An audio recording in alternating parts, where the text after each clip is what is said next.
Welcome to Extra Mile, where we take you an extra academic mile. So today I'm going to show you two examples of how to write argumentative body text structure. So first things first, if you like this, subscribe, there's the button there down below. Do it now. There you go. Okay, so first things, we are going to work with the topic prompt. Motivate the better food between wheat and maize to preserve health and aesthetics in humans. Okay, so I didn't actually research this. I only read up about this, maybe 4 articles. So this is just general knowledge. It's not actually based upon real research. Okay, so topic prompt, motivate the better food. So first of all, you can see that you have to choose between wheat and maize, which tells you that it's an argumentative essay, okay? And then you have to focus on one characteristic, which would be to preserve health and aesthetics in who? In humans. Okay, so there will be another video on unpacking the topic, so you can just watch that later on. Then the topic sentence and concluding sentence for this body paragraph has already been written. So topic sentence for claim 1. So note, this is not an introduction, it's just the body. Okay, so I'm going to do 2 paragraphs. So topic sentence, which is for claim 1. Wheat preserves human health in better ways than maize. So now I know that the point of view is wheat, so we are choosing wheat as the better option, and then we know what the main idea for this paragraph is, which would be human health, preserving human health.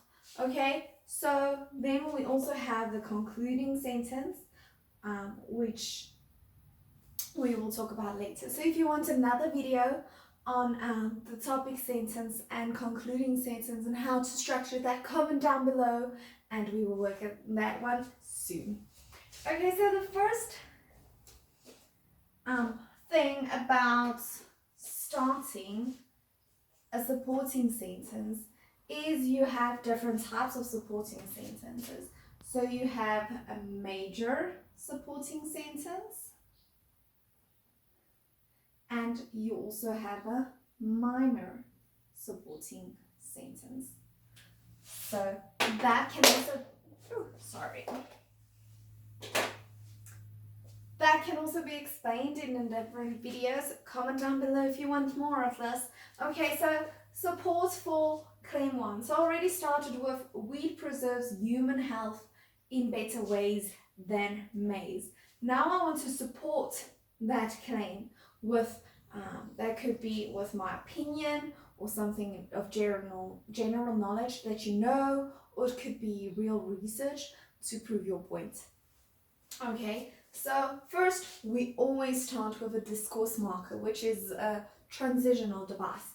So in this case, I am going to use the word to explain. Okay, this is to create cohesion and coherence between my ideas and sentences. So now I know, the reader knows, that you are going to explain the point that you just made. So then we can write wheat is exceptionally, I do apologize for my extremely slow handwriting,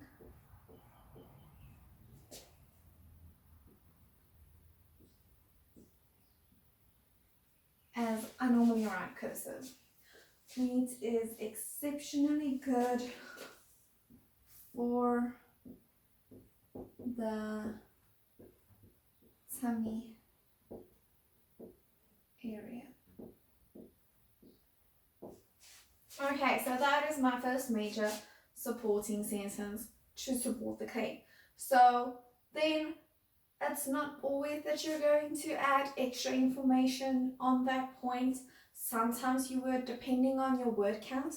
So in this case, I added one just to show you the difference. So a minor supporting sentence is then again going to elaborate or support the major supporting sentence. Okay, so to explain, wheat is exceptionally good for the tummy area. Then we are going to explain that as it improves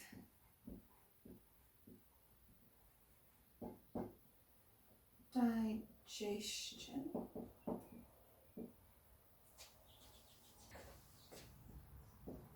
Guts and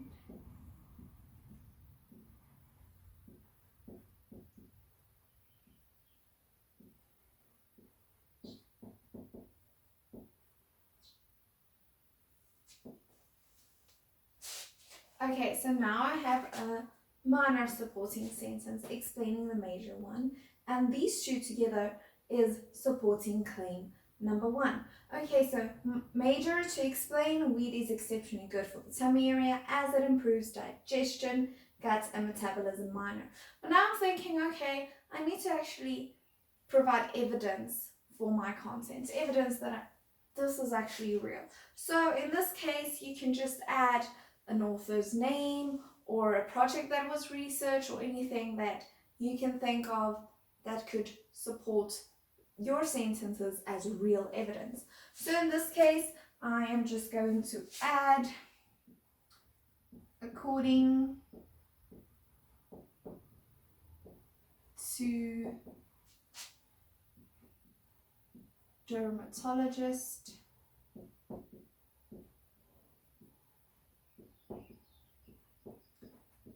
Bowman. Okay, so I will add the links to all the websites that I've read below. Okay, so now that the support is done, we have to make an objection. Now, an objection is when you are making a point for the opposite side. So imagine this is a real life argument and you're actually arguing with another person. Now, an objection is all about what would that person say in this situation. So if I'm for wheat, this person is going to be for maize. So what would they say upon my point? So we can always remember, use it as smart transitional device. So I'm going to start with maize on the other hand. Okay, so just to start off this argument, maize helps to cleanse your guts. Okay, so I've made 1 point, guts here, gut there. Okay, maybe something that you could mention that would make maize better also, and does not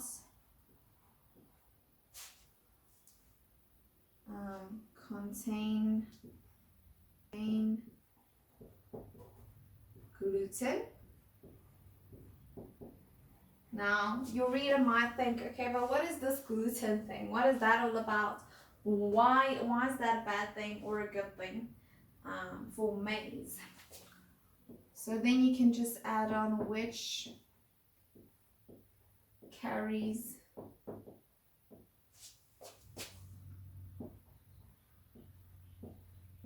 many side effects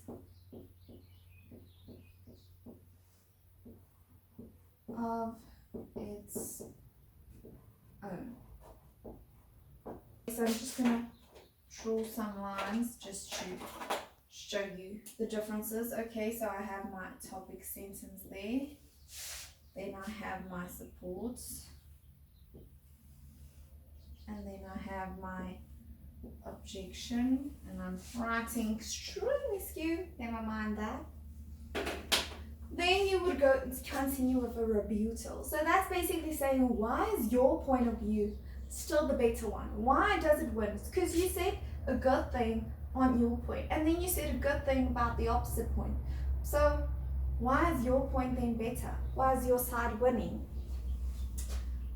So again, I'm going to start with a discourse marker. So in this case, however. Okay, so I'm looking at this and I'm seeing that my main focus is basically the tummy area, right? So anything that's metabolistic, digestion, guts, maybe your intestines, maybe food processing. So that type of thing is what I'm focusing on. I can think of the points that maize is digested. Okay, so this is getting very low, so I'm going to take a seat.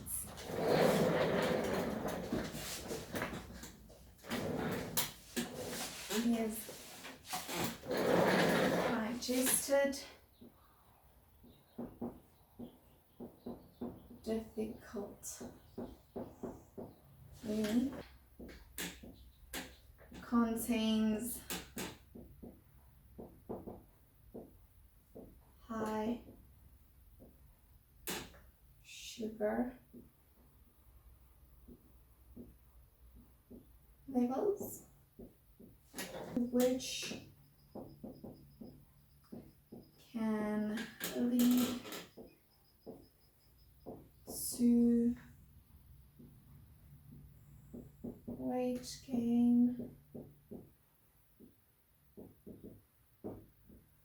diabetes, or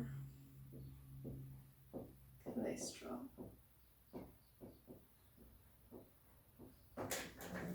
And there you go. Okay, so as you can see, I have a completed and full paragraph. So we started with the topic sentence, wheat preserves human health in better ways than maize.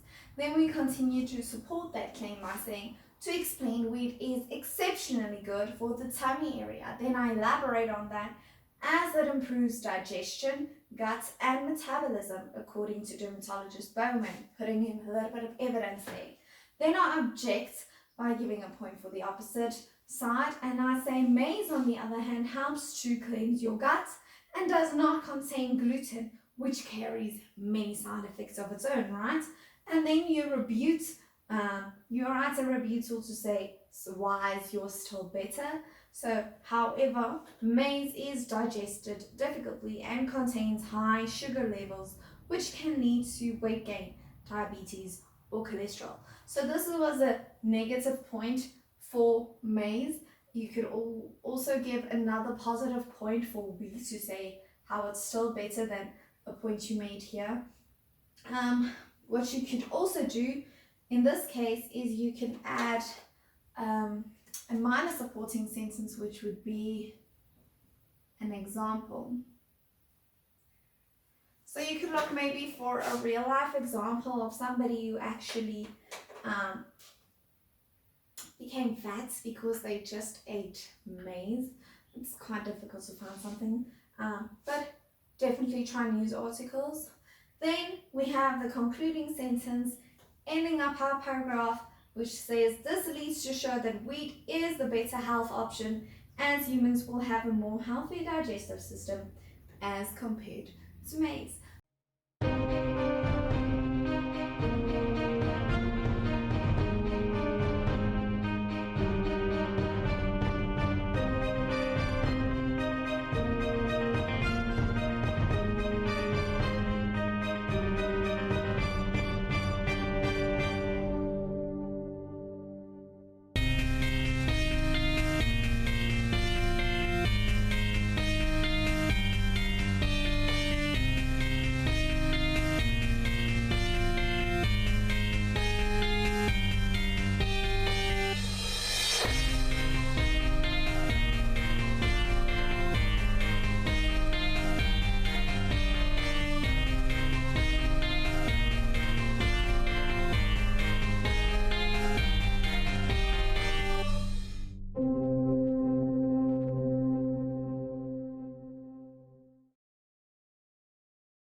paragraph 2. So we already did preserving health, which was our first main idea. Now our second main idea would be preserving aesthetics. So those of you who don't know, aesthetics is beauty, cosmetic things. So that would be something that you define in the background information within the introduction. Okay, so our first topic sentence, claim. So in this case, we would have claim 2. Okay, so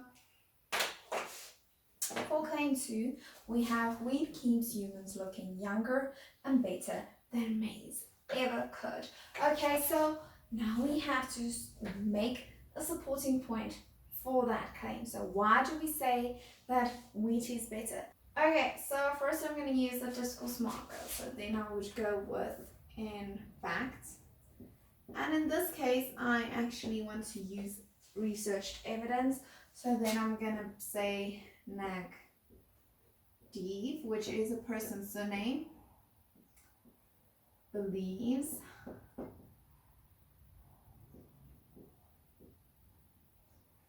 that wheat prevents acne. Okay, in fact, Nagdev believes that wheat prevents acne. Then I want to say something about hair, protects hair from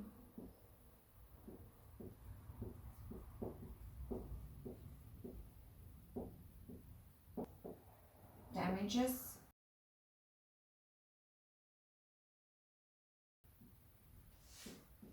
Leads to, okay, so I said something about face and the hair, then I want to say something about the skin. Nourished,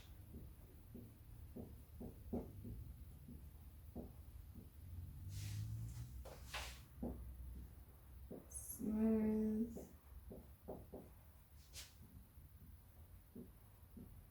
and young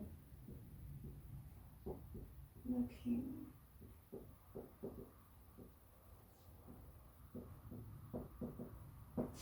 Okay, so as you can see in this case, I only use one supporting sentence. So if you want to define it for yourself, then this one would be the major supporting sentence in this case, and then this one is going to be the minor supporting sentence, and this one would also be a minor supporting sentence.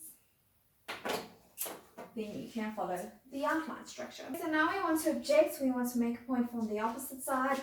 So I'm going to start with a transitional device, and I see that I'm going into my space again, always writing too much. So then I'm going to start with nevertheless.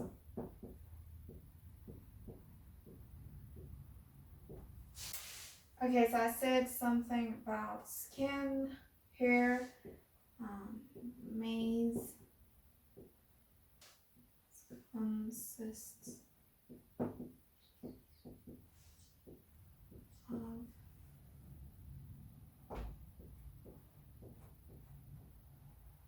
collagen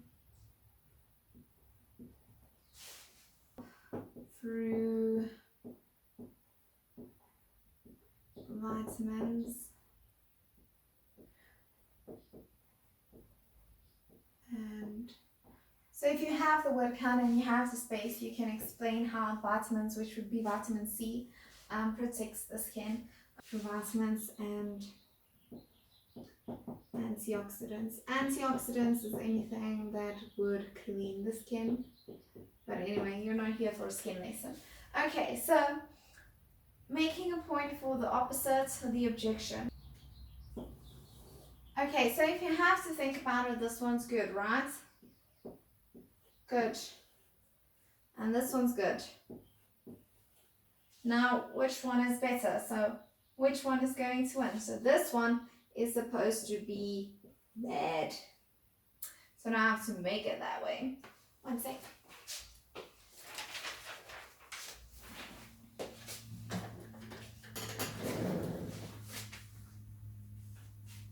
Okay, so again I'm going to start with a discus marker.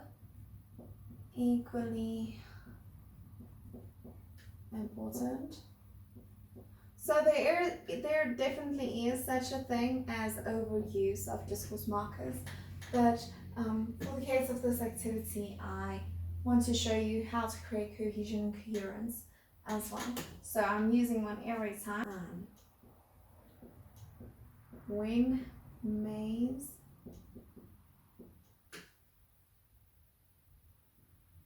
on the skin becomes wet,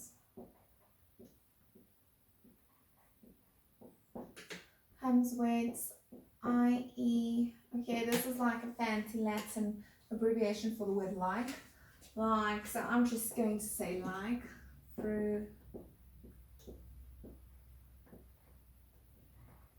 I don't think it's going to fit in there, through sweating. See, I'm writing quite large, comma for extra information. It breeds bacteria. Okay, again, I'm going to say this again, as that all of my information I actually brainstormed beforehand and made an outline. So, like I said, comment down below and I will make, or I will add on a brainstorming video. That one I'm definitely going to do. But if you want, I can also put an outline video on how to create an outline. Fungus, which in turn